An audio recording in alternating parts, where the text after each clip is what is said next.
This is the Storyworks Roundtable, where we have conversations about craft. Because becoming a successful author begins with writing a great story.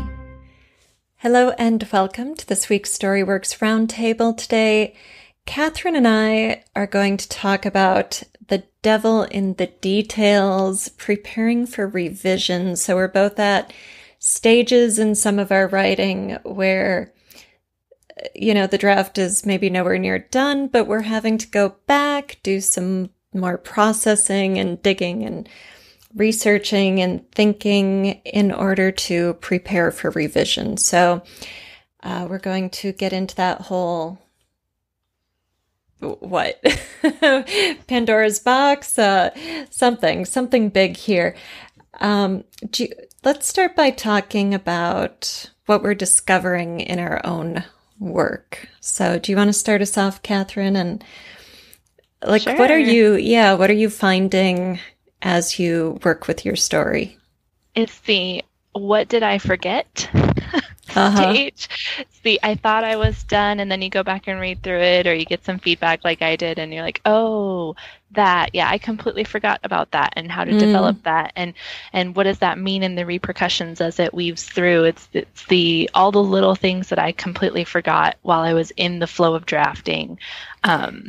That now I have to go back through and fix. And sometimes you have to rebuild things or change things completely. Like mine's mostly world building stuff, but I need to redo a faith structure. We need a better religion.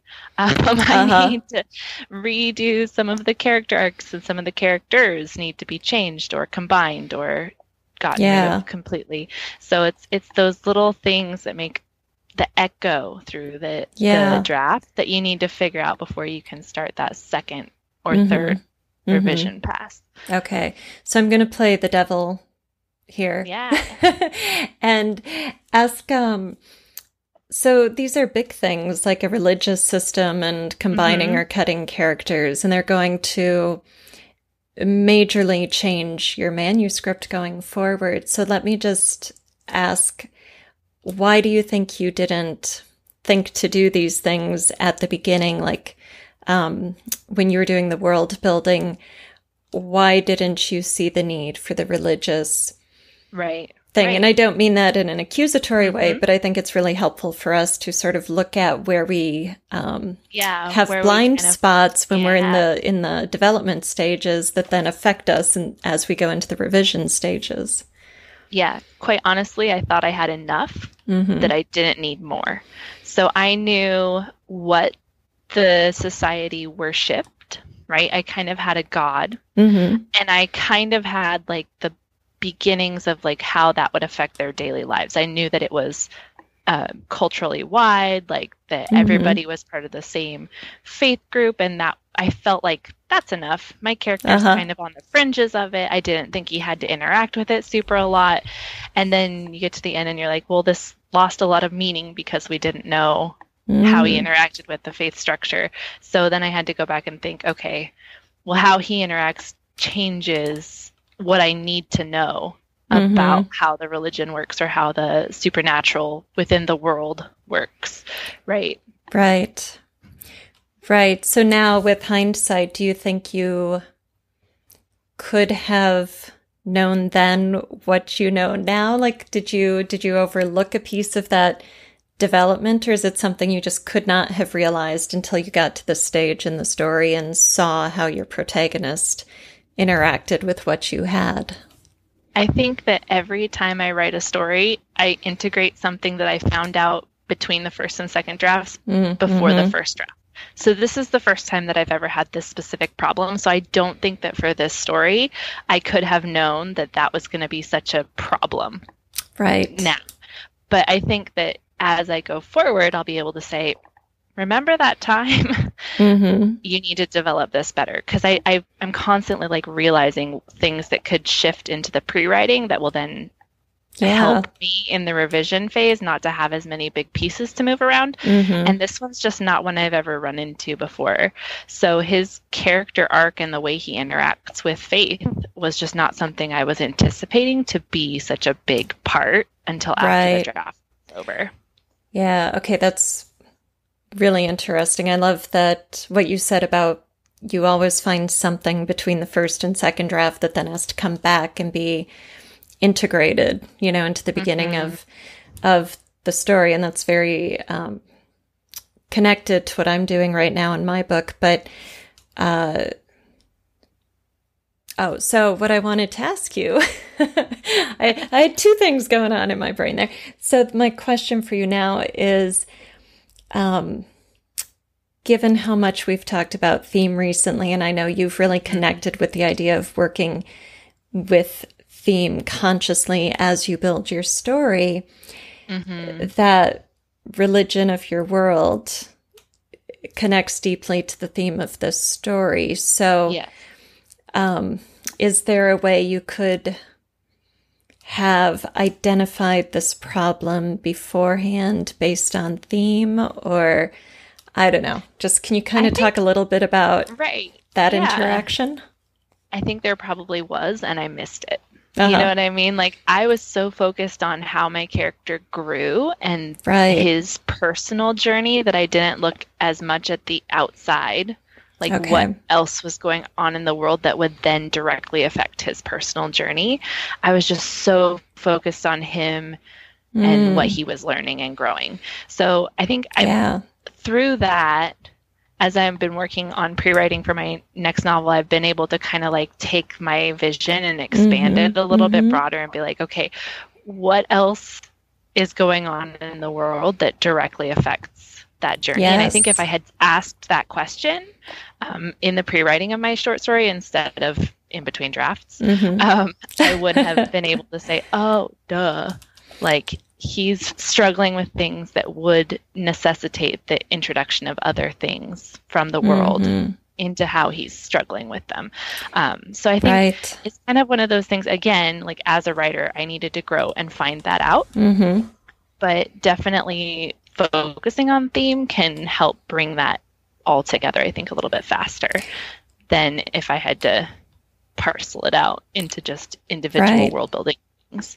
So yeah, that's awesome. I like to remind people I'm working with that we don't live in a vacuum and neither do our characters, right? So it sounds so like, duh. Right. But when you're in the trenches, sometimes you're like, but my character is everything. Right. When you're so focused on that one trajectory that your character is on and what's happening in that immediate scene, that sometimes you can forget that all of this other stuff is shaping that character's worldview and personality and morals and, how they interact with everything. And so, and here's that devil's in the details thing too. It's like, if you don't have specific things that have, like, you can gloss over it. Oh, it was his faith. And it just doesn't mean anything anymore. Whereas if you like have very specific people or instances or like prayers or miracles or spiritual interventions or things that happen, like then you get it to be very, very intimate to the character and to what they're going through.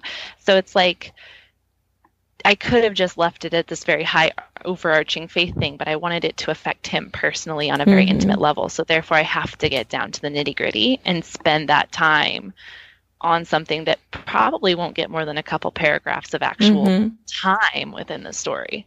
So, right. But those paragraphs become critical not only to the development of the story, but to the reader's understanding of what that story means and of the character's trajectory, as you're talking about how this character interacts with the world and with the faith. And, it's when we see specific events or have specific examples of something that it becomes relatable to us instead of vague and amorphous. So I think the work you end up doing with this, even if it only gives you a paragraph or two on the page, is going to be critical to the success of the story. Right. It makes a world of difference. It turns it from a flat world into something that the reader understands and can believe as part of a overarching story. So, Yeah, and I think it brings up a really interesting point as well about world building and theme and character arcs, and how, you know, you were talking about what you've learned now, getting ready for revision, you can later put into your pre-writing stage. And so we can ask ourselves about, okay, if this is my character's trajectory and this is the theme I'm working with, what do I need to do in terms of world building that's going to connect those and make it all real? Mm-hmm. Yeah. Yeah. Huge. It changes the way that you think and approach sometimes, like what you're doing. So yeah, it's helped me tremendously to even notice that in one story to then bring it to the next. So I'm hoping that the next story's first revision pass will not have the exact same problems. But that's growth, right? Because if you have different problems every time, then you tackle different things, and you kind of, that's that growing experience as a writer. So, right. And I think that's a great takeaway for all of us, is that, you know, when you learn something through revision here, later, you don't have to do that again. You know, it just, it informs the next first draft and how you approach story. And I think that's a beautiful aspect of revision that people often, you know, don't seem to be aware of or overlook or underappreciate, that revision isn't just a chore to fine tune a story. It's part of our growth process as writers, and everything we do in the revision stage here becomes a much more solid, developed first draft next time. Right, exactly. Learn, learn, learn, grow, grow, grow. Right. We'll make a poster. Right. Yeah. And you're never done learning and growing. Like, you think like, oh man, this is the best I can possibly make it. And, you know, a couple years from now, you're going to have grown in different ways. Like, not saying you should go back and revisit your old works. Please don't. That's really frustrating. But sounds like you have experience. Oh yeah. You know, just don't pull that manuscript out of the trunk. Right. It was a very good learning experience at the time, but, you know, that's the kind of the fun part, is to see how you evolve and grow, and like the things that you learn over the writing manuscripts and all of the different things. So yeah. Okay, so you're not world building though, so what's the problem? No. With vision section? I don't have a problem, Kathryn. No problem. No, actually right now, I haven't entered revision yet, but what happened, I've talked about this project a little bit before, and it's a 4-part historical novel, and I've written out the first 2 parts in longhand, and I got to the end of part 2, and now I've got to change setting, change supporting characters, change, you know, the plot events. It's all going to be completely different.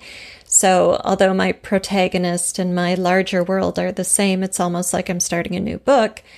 And my momentum in drafting just stopped. And when that happens, I know there's something I don't know that I need to know before I can keep writing. So I started some new veins of research that apply to part 3, but I also went back to this nonfiction book that is just sort of a gold mine for research for what I'm doing. And the first time I read it, I did tons of underlining, put in tons of post-it flags, and I intended just to kind of skim what I had previously underlined. And I fell into reading the whole thing again and putting brand new post-it notes, big ones, with notes written on them telling me what I need to go back and work into parts 1 and 2, where, you know, oh yeah, that scene with the judge, he can reference this part of the law when he makes this decision, because then, you know, that'll inform readers. It'll add another layer of factual truth. And there are places where I'm playing with the facts a little bit, primarily the timeline of history and, you know, a detail here or there for my dramatic effect. But for the most part, I really want to be honest about what was happening, in history in this period. So it's exciting for me to find these things. But then I got a little nervous the other day because I was like, oh, I know when I wrote that scene, I was really happy with it. And now I'm going to mess it all up by going back and trying to like weave in like, but what about my prose? Right. It was so flowing. How am I going to like put this piece of dialogue in or that thought and keep it seamless in nature? So, I'm realizing how valuable it is to revisit my research, because when I read this book the first time, it gave me tons of ideas that I wanted to incorporate into my story and really helped me develop my story. But rereading it now, having 400 pages of manuscript is just like enriching everything in my head, Yeah, because you almost needed to get into that world in the first place to understand what you were missing in that world, right? Yeah. Like I could not have done what I've done without doing the initial research, but to go back at this kind of midpoint and revisit the research is exciting. Mind-blowing, like, oh, yeah. It's like if I wasn't revisiting the book, I would be leaving so much on the table. Right. And I want to get it in the story. I want to bring it to the reader. So the other thing I'm realizing is how much work I'm going to have to do when I do that next pass and start revising it. And there are things I wrote that I know need work. And then there are things I wrote that I'm really happy with that just feel great. And so I'm like, oh gosh. All right, roll up the sleeves. That's always the really hard part, is when you think that you have something nailed and then you're like, yes, but this needs to be in there or this needs to change. Like really heartbreaking. But in the end, if it's going to make the story better, you have to make the change. So right. Yeah, you have to. Absolutely. And it's painful part of being a writer. Yeah, but that's what it's about, isn't it? Like bringing the story into that best possible place before you introduce it to the world. Right, exactly. Yeah, and I think that's sometimes why it takes me a little bit longer between drafts to really allow things to sit. Because I get so attached to what I've written, right? And especially when you get feedback back and your little writer's heart goes, but it was so good. And then you are like, oh wait, but really it could be better. And I see what you're saying and I agree with what you're saying, which means I have to change it, which means I have to do this and this and the other thing. And then, you start going, okay. So what's the process? What do I need to know? What do I need to fix?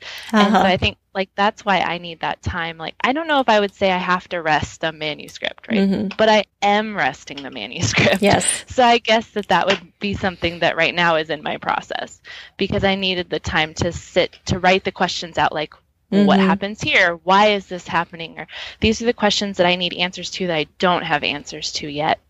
Or these are the details that I need that I don't have yet. And then to just kind of let that sit and settle, and for me to be excited again about the story and about the changes that need to happen, rather than just feeling like I'm ripping it to shreds and but this was my favorite part, and why do I have to cut this character because he was so cool? Whatever.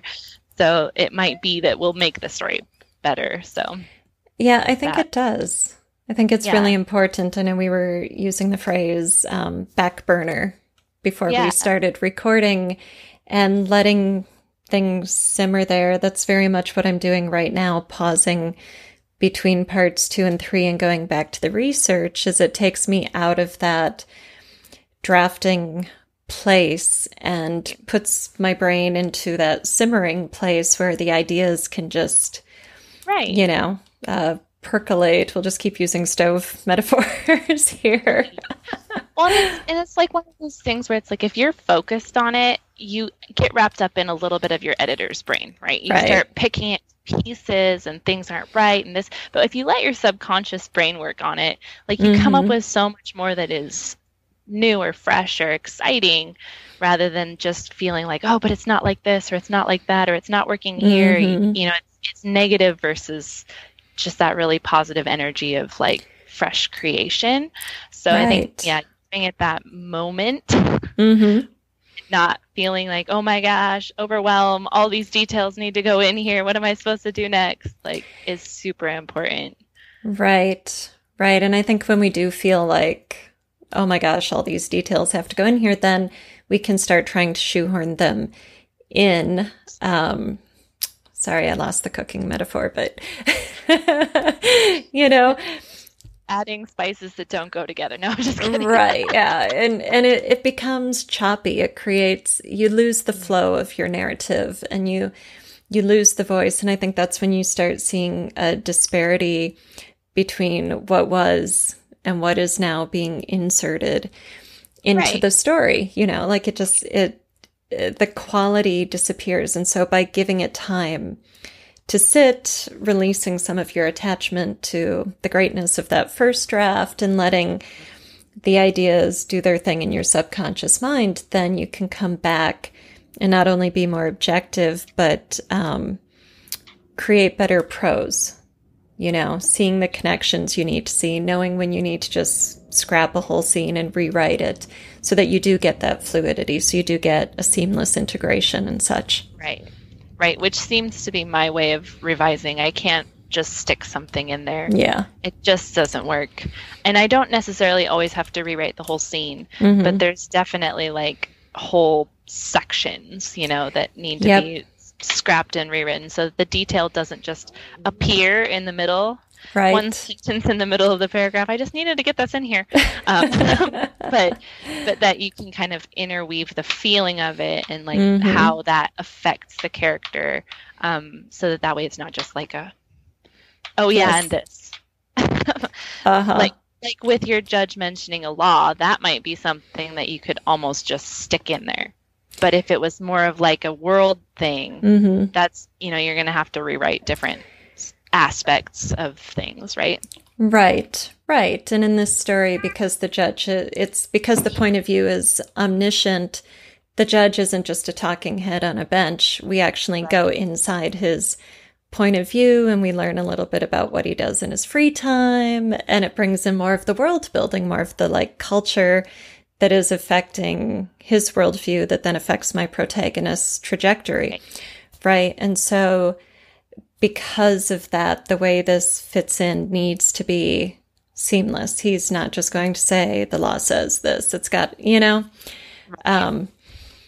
which is part of my, oh, darn, I have to rip everything apart now to put that in feeling, but also part of my excitement about it as well, because I know it's going to raise the level of the story that I eventually present to a reader. Right, exactly. And especially in historical fiction, like those are the things that really excite readers, right? Is when they can kind of find those little facts and those little details that are true, and honest, and really dig into why this world is affecting your protagonist. So it's pretty cool. I think it's pretty cool. Thank you. I do too.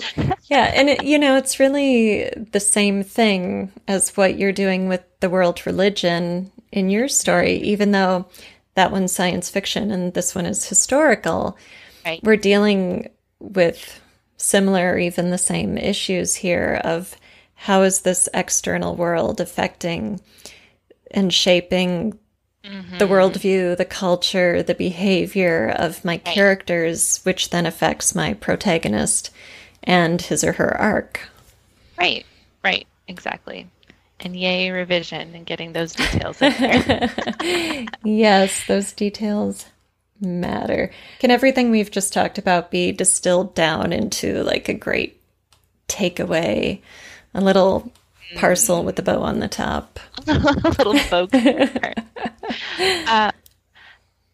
I think it sort of depends on what kind of writer you are, but if you are a writer that really enjoys building worlds or doing the research, like having as much as you can ahead of time is awesome. Mm-hmm. But be prepared to find those holes, and when you do find them, like get excited about it. I think that's the most important piece of advice is like instead of feeling like you failed, like excited about, oh, look at all this cool stuff I get to reimagine or rethink up or rebuild, or like you research. I mean, you reread that book that you'd already read. I mean, that tells me you're excited about the book. Yeah, that's true. Nobody reads a history book for the fun of it unless they're excited about what they're reading about, right? Right. So I think that bringing that mood and attitude to your revision is super important, rather than, like you said, viewing it as a slog or, oh, this terrible, awful thing that I now have to do and rip my beautiful manuscript to pieces. Like if you can bring that, oh, I found a hole and now I get to plug it and it's going to make it so much better excitement, then it can really change, one, your attitude towards it, two, your motivation, and three, the story is so much better just because of the way that you're approaching it. Yeah, I love that.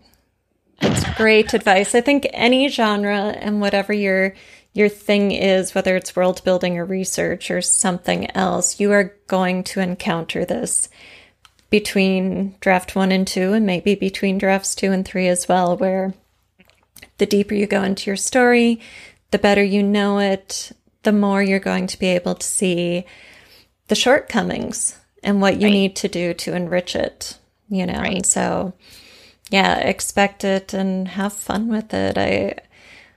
Your points about attitude and motivation are huge.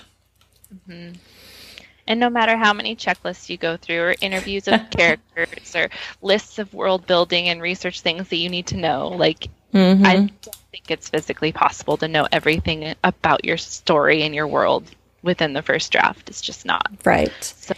Yep. No, I agree. Absolutely. Thank you for listening to the Storyworks Roundtable. Find all our shows, show notes, and videos at storyworkspodcast.com.